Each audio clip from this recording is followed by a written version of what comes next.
You walk out to your garden, the morning sun warm on your face, ready to pick that perfect, juicy red tomato you've been watching for days.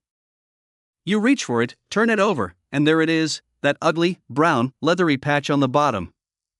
Your heart sinks. It's blossom end rot, and it's not just an eyesore, it's a thief, stealing your harvest one fruit at a time. It's heartbreaking, it spreads fast, and it can ruin your entire season if you don't act quickly. But don't despair. Today, I'm going to show you exactly how to stop it, organically, with a super fast remedy you can apply right now. And then we'll dive into the long-term fixes that will ensure your tomatoes stay perfect all season long. This isn't just about saving a few tomatoes, it's about understanding your plants and giving them exactly what they need to thrive. I've been growing tomatoes for over 30 years, and I've seen my share of blossom end rot. I've tried all the old wives' tales and the quick fixes, and I've learned what truly works. What I'm about to share with you isn't just theory, it's hard-won experience from countless seasons in the dirt. So, let's get to it. First, let's be clear about what blossom end rot actually is, because understanding the enemy is half the battle. It's not a disease caused by a fungus or a bacteria. It's a physiological disorder, meaning it's a problem with the plant's internal processes, specifically how it handles calcium.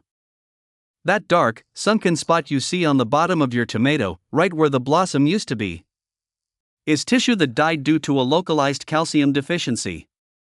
It starts small, often as a pale, water-soaked area, then expands, turning dark brown or black, becoming dry and leathery.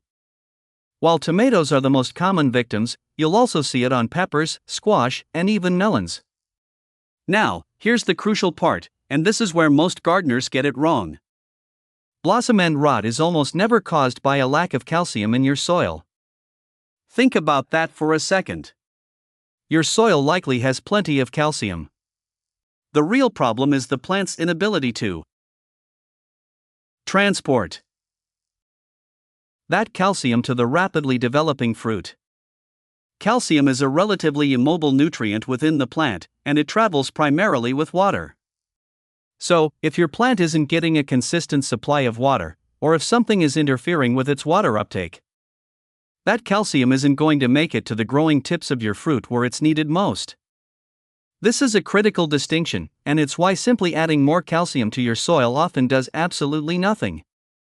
So, how do you spot it early, before it takes over your entire plant? You need to be vigilant. Check your tomatoes daily, especially when they're just starting to set fruit and during periods of rapid growth. Look for those tiny, pale spots on the blossom end.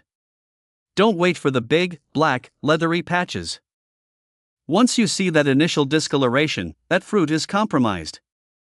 It won't recover, and it will never ripen properly. It's best to remove it immediately.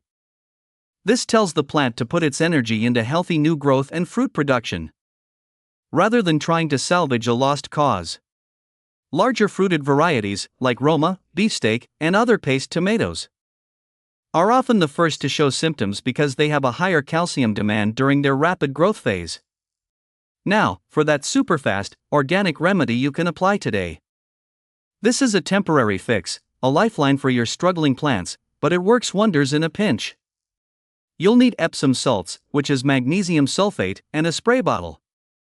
While the root cause is usually water management, a quick foliar spray of Epsom salts can provide a readily available boost of magnesium, which plays a vital role in calcium uptake and overall plant health.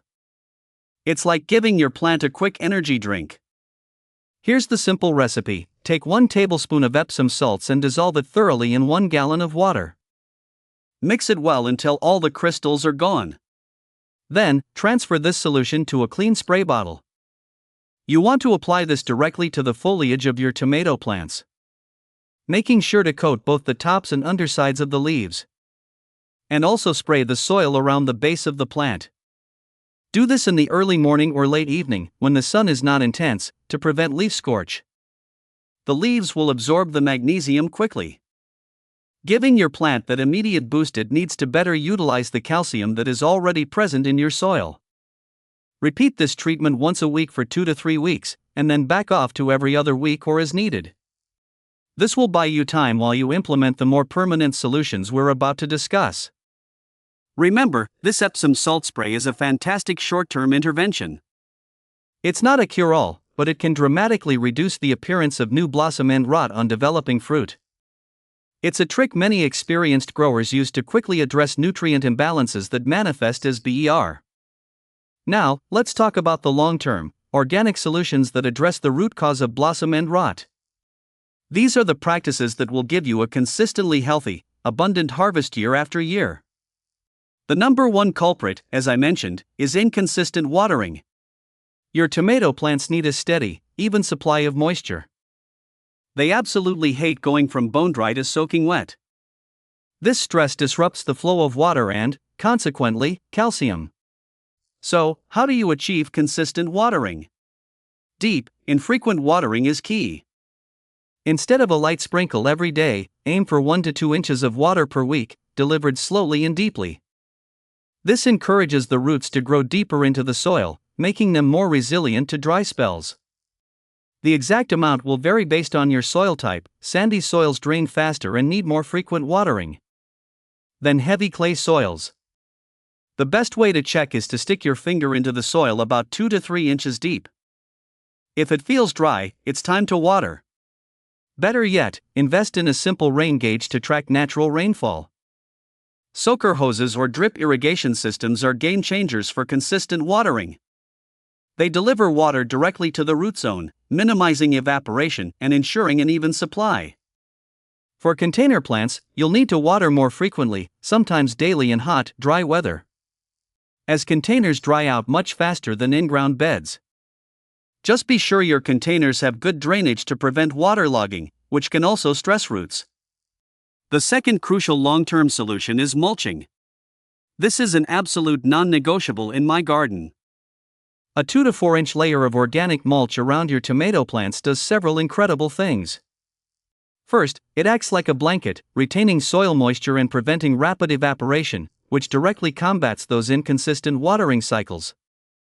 Second, it moderates soil temperature, keeping the root zone cooler in hot weather and warmer in cooler weather, reducing stress on the plant.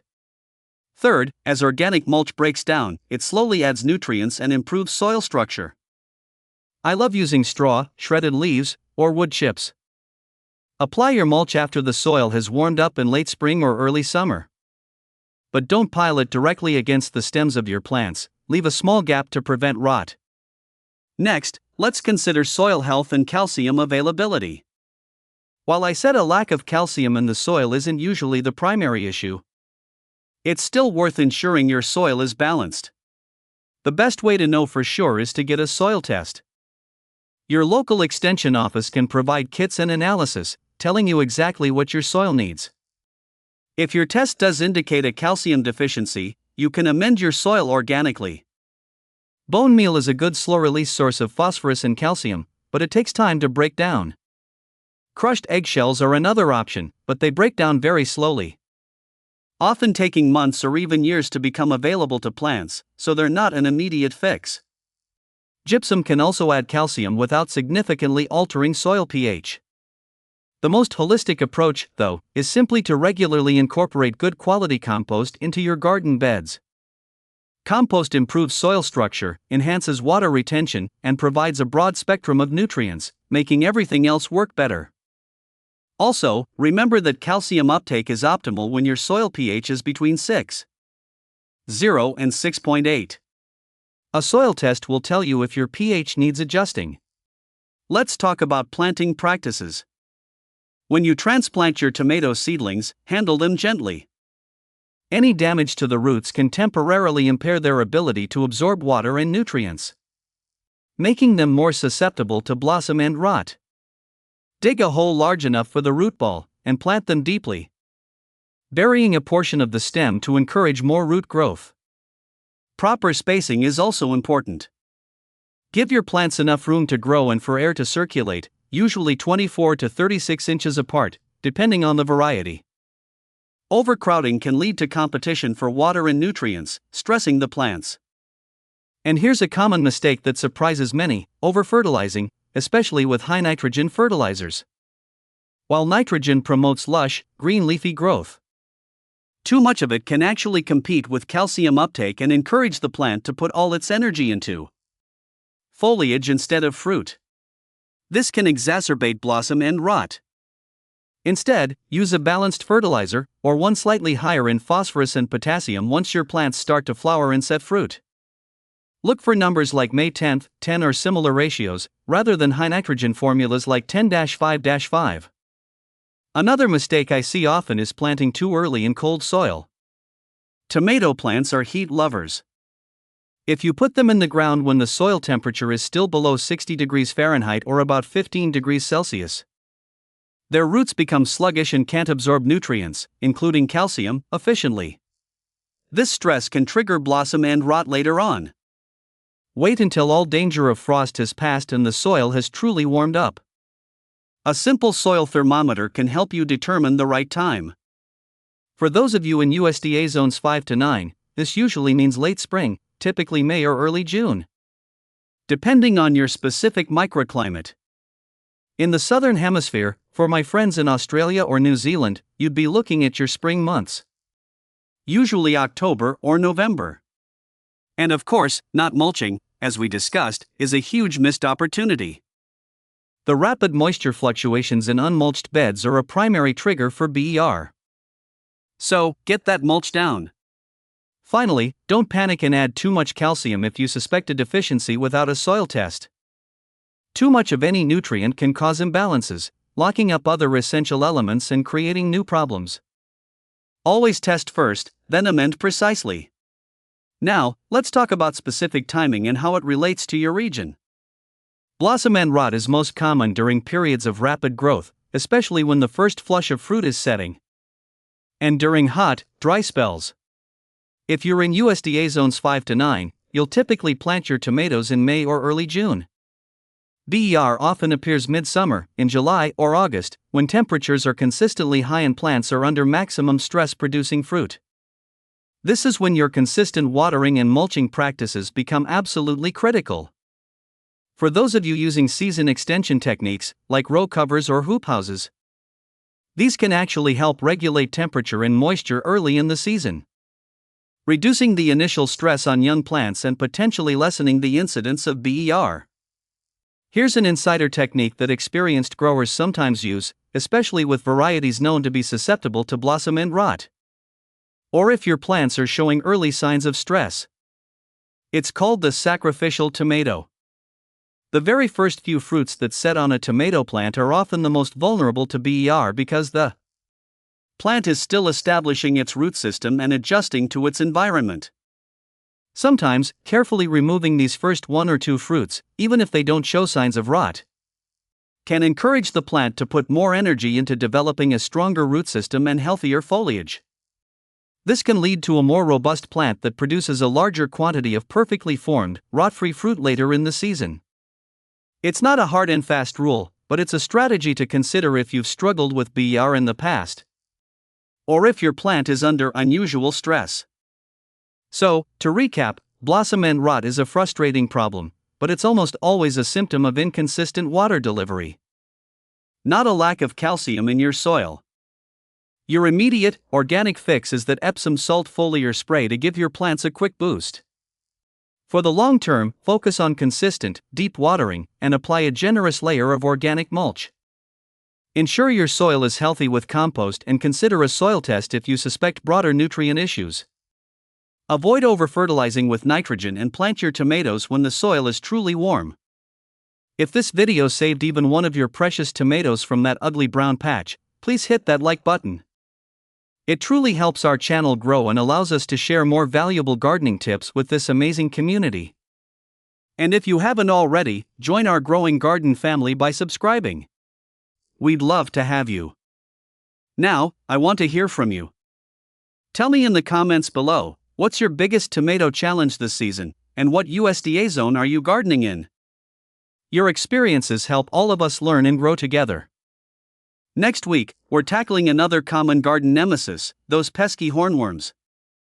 I'll show you my organic strategies for finding them and getting rid of them for good, without resorting to harsh chemicals. You won't want to miss it. Happy gardening!